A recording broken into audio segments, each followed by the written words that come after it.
President Trump says his dream is to achieve peace in the Middle East before the end of his first term. We are now learning more about how he wants to end the conflict between Israelis and Palestinians.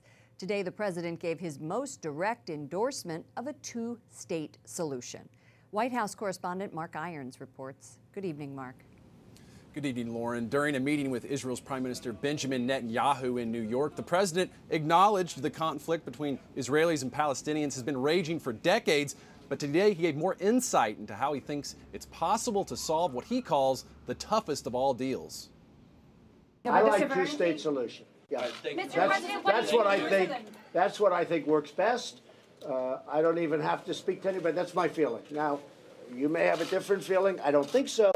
But I think two-state solution works best. The president said by moving the U.S. embassy to Jerusalem earlier this year, it took one of the biggest chips off the negotiating table. That move was opposed by Palestinians.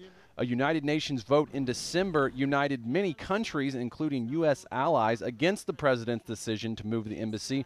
Critics of the president's America First approach at this year's United Nations General Assembly believe he continues to alienate allies. Here's how a top White House official, Mercedes Schlapp, responded when I asked her about that. I think he was very transparent with his message, and he has a wonderful relationship with so many of our allies, including Great Britain and France.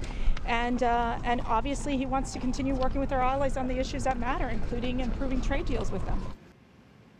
Looking ahead to tomorrow, the president will be back here at the White House where he will meet with Rod Rosenstein, the Deputy Attorney General. Rosenstein's future in that role is in question. He was reportedly expecting to be fired earlier this week after a New York Times article said he discussed plans to secretly record President Trump and use constitutional power to remove him from office. Rosenstein denies it. Lauren. White House correspondent Mark Irons. Thank you, Mark.